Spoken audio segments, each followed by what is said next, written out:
Hello అందరికీ welcome back to శ్రీవాణీస్ kitchen. ఈరోజు మన కిచెన్లో చేసుకోబోయే రెసిపీ వచ్చేసి పాలకూర పకోడీ. అందరూ పాలక్ పకోడీ తినే ఉంటారు. ఇప్పుడు నేను చెప్పే తీరులో ఒక్కసారి ట్రై చేయండి. ఇంట్లోనే కరకరలాడే బండి స్టైల్ పాలక్ పకోడీ చేసుకుంటారు. హే జోక్ అనుకుంటున్నారా? ఇప్పుడు అందరూ హెల్తీకి ప్రిఫర్ చేస్తున్నారు, కానీ నచ్చిన ఫుడ్ని మాత్రం తినకుండా ఉండట్లేదు. సో మనం ఇంట్లోనే హైజీనిక్గా బండి స్టైల్ పకోడీ చేసుకుందాం. సో ఇప్పుడు వీడియోలోకి వెళ్ళిపోదాం. వీడియోని స్కిప్ చేయకుండా కంప్లీట్గా చూసేయండి. దీనికోసం కొద్దిగా పాలకూర తీసుకోండి. నేను ఒక్క మధ్యలోకి ఇప్పుడు ఆకుంటుంది కదా, మధ్యలోకి కట్ చేసుకున్నాను. అవసరమైతే మీరు కట్ చేసుకోండి, లేదంటే డైరెక్ట్గా కూడా యాడ్ చేసేసుకోవచ్చు. కొద్దిగా ఒక హాఫ్ స్పూన్ ఆఫ్ అల్లం వెల్లుల్లి పేస్ట్ అండ్ కొద్దిగా జీలకర్ర అండ్ ఒక 4 to 5 గ్రీన్ చిల్లీస్ ఉంటాయి కదా, కచ్చాపచ్చ దంచేసుకొని వేసుకోండి, లేదంటే మీరు మిక్సీకైనా వేసుకోవచ్చు. ఇక్కడ నేను చూపిస్తున్నాను కదా వైట్ స్పూన్, ఆ స్పూన్తో ఒక 2 స్పూన్ల శనగపిండి అండ్ ఒక హాఫ్ స్పూన్ ఆఫ్ బియ్యపిండి వేసుకోండి. మంచిగా కరకరలాడుతూ వస్తాయి మనకి పకోడీ. అండ్ చిటికెడంత జీలకర్ర పొడి, చిటికెడంత గరం మసాలా అండ్ కొద్దిగా పసుపు, లేదంటే మీకు నచ్చితే ఫుడ్ కలర్ కూడా యాడ్ చేసుకోవచ్చు. మనకి బయట బేకరీలలో దొరుకుతుంది కదా పాలక్ పకోడీ, వాళ్ళైతే ఖచ్చితంగా కలర్ యాడ్ చేస్తారు. అండ్ తగినంత ఉప్పు కూడా యాడ్ చేసేసుకొని, పాలకూరలో వాటర్ కంటెంట్ ఉంటుంది కనుక ఫస్ట్ ఇలా కలిపేసుకొని అవసరమైతేనే కొద్దిగా వాటర్ యాడ్ చేసుకుంటూ మంచిగా మిక్స్ చేసేసుకోండి. సో ఈ ప్రాసెస్లో చేస్తే మీరు ఇంకా బయట పాలకూర పకోడీ కానీ ఇంకా ఆనియన్ పకోడీ కానీ ఏది కూడా అసలు కొనరు. అంత ఈజీగా ఇంట్లోనే చేసేసుకోవచ్చు. అండ్ నెక్స్ట్ వీడియోలో కుదిరితే నేను ఆనియన్ పకోడా కూడా చూపిస్తాను. ఇక్కడ చూస్తున్నారు కదా, ఆ కన్సిస్టెన్సీలో మంచిగా కలిపేసుకోండి. ఇప్పుడు గ్యాస్ పెట్టేసుకొని కడాయిలో డీప్ ఫ్రైకి సరిపడా ఆయిల్ వేసేసుకుందాం.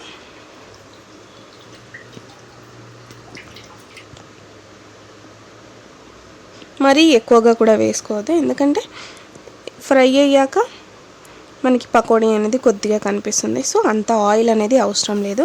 ఇలా మరీ ఎక్కువ ముద్దలుగా కాకుండా ఇలా వేసుకోవాలి పకోడీలాగా. మనకి ముద్దలుగా వేసుకున్నా కూడా పకోడీ అనేది బాగా ఫ్రై అవుతుంది, ప్రాబ్లం ఏం లేదు. బట్ కొంచెం ఇలా పకోడీలా వేసుకుంటే క్రంచీగా బాగుంటుంది. ఇక్కడ చూపిస్తున్నట్టు వేసేసుకోండి.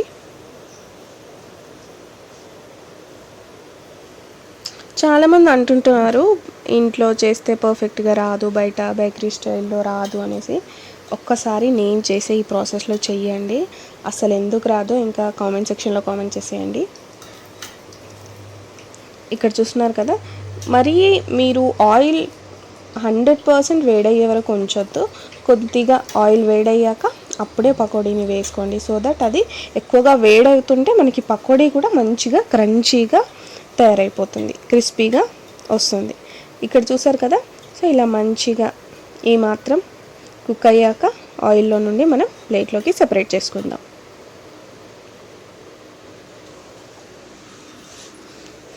అండ్ ఇంకొకటి ఏంటంటే, మనలో అందరూ వీడియోస్ చూస్తున్నారు, బట్ ఎవ్వరు కూడా నెక్స్ట్ ఏం చేయాలి ఏంటి అనేది ఏం కామెంట్ సెక్షన్లో కామెంట్ చేయట్లేదు.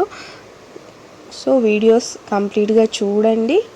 అండ్ మీకు ఇంకేమైనా డౌట్స్ లేదా ఇంకా ఫర్దర్గా రెసిపీస్ ఏమైనా కావాలి అంటే కామెంట్ సెక్షన్లో కామెంట్ చేసేయండి. సో ఇప్పుడు దీన్ని మనం ప్లేట్లోకి తీసుకుందాం. అండ్ రిమైనింగ్ పకోడా కూడా అలానే వేసుకోవాలి. ఈజీగా జస్ట్ మనం ఈ పిండి మిక్స్ చేయడం అయితే ఒక 5 minutesలో రెడీ అయిపోతుందండి. ఇంకొక 5 minutes ఇంకా డీప్ ఫ్రై అనుకోండి, అంతే 10 minutesలో చేసేసుకోవచ్చు ఈజీగా. అండ్ ఈ పకోడీని మంచిగా పప్పులోకి రసంలోకి తినేస్తే చాలా బాగుంటుంది. అండ్ స్నాక్స్లోకి కూడా చేసుకోవచ్చు. ఇదంతా ఎందుకు, ఇంట్లో బయట దొరుకుతుంది కదా తెచ్చుకోవచ్చు అనేసి అనుకుంటారు. బట్ మన ఇంట్లో చేసుకున్నంత హైజీనిక్గా అయితే అస్సలు ఉండదు. మళ్ళీ ఇంకా మన బయట ఆయిల్ ఎట్లా యూస్ చేస్తారో తెలుసు కదా మీకు. సో అంతెందుకు, జస్ట్ ఒక 10 minutesలో ఇలా చేసుకుంటే మంచిగా పాలక్ పకోడీ రెడీ అయిపోతుంది. ఇక్కడ చూపిస్తున్నట్టు సేమ్ ఈ కలర్ వచ్చేంత వరకు ఇంతకుముందు పకోడాలా తీసేసుకుందాం. ఇంతే అండి, సింపుల్, చాలా చాలా సింపుల్. నార్మల్గా మనకి 10th క్లాస్ వాళ్ళు చిన్నపిల్లలు కూడా చేసేసుకోవచ్చు, అంత ఈజీగా ఉంటుంది ఈ పకోడా మేకింగ్. సో ఇప్పుడు దీన్ని ఇంకా ప్లేట్లోకి సర్వ్ చేసుకోవడమే. చాలా చాలా సింపుల్ అండి. టేస్ట్ అయితే అస్సలు చెప్పనక్కర్లేదు, అంత బాగుంది. నేను టమాటా రసంలో తిన్నాను, టేస్ట్ అయితే ఇంకా సూపర్ అనుకోండి, అంత బాగుంది. సో ఇంతే అండి, సింపుల్. ఈ వీడియో కనుక మీకు నచ్చినట్టయితే మీ ఫ్రెండ్స్ అండ్ రిలేటివ్స్కి షేర్ చేయండి. అండ్ ఇలాంటి మరెన్నో వీడియోల కోసం మన శ్రీవాణీస్ కిచెన్ని సబ్స్క్రైబ్ చేసుకోండి. Thank you for watching.